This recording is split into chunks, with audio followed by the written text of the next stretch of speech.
تفاسیر پڑھی اردو والی جو ہمارے سب کانٹیننٹ میں شائع ہوئی، اور پھر تفسیر ابن کثیر میں تو انہوں نے اس کو تفسیر کیا ہی ہے سائنس، باقی سارے ہمارے مفسرین نے کیا، مودودی صاحب نے کیا، ڈاکٹر فرد ہاشمی نے کیا، نگہت ہاشمی نے کیا، میاں حسن اصلاحی نے کیا،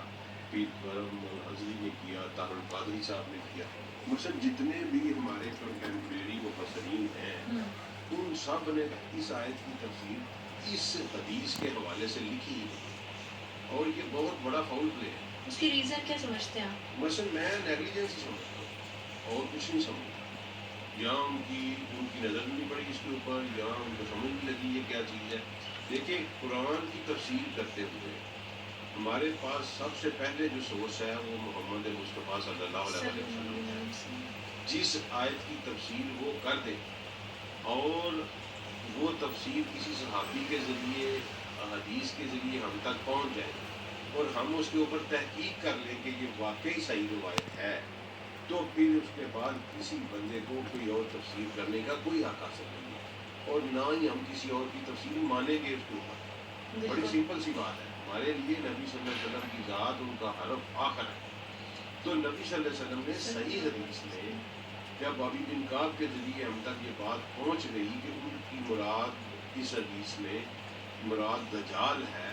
تو چھوٹی چھوٹی تکالیف جو انسان کو آتی ہیں وہ تو ہے عذاب ہے اللہ کا،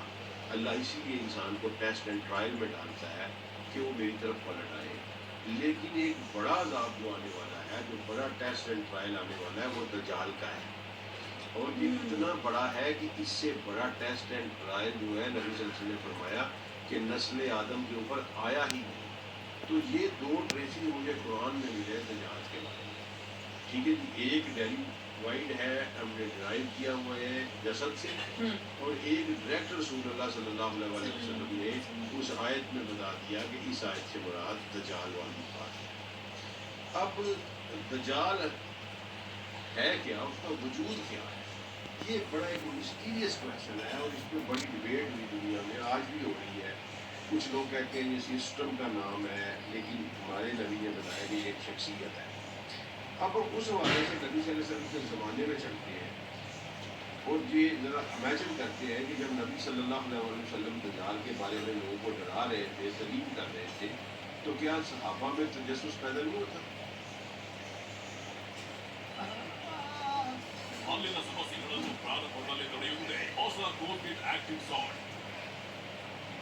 ڈیفینیٹلی ہوتا ہوگا، ایسے ہی جیسے آپ نے ایک سسٹم ہے، کوئی سورس ہے، کریچر ہے، ہیومن بینگ ہے، ڈرا رہے تھے کہ کوئی ایسی چیز ہے جو یہ بھی کرے گی، یہ بھی کرے گی، یہ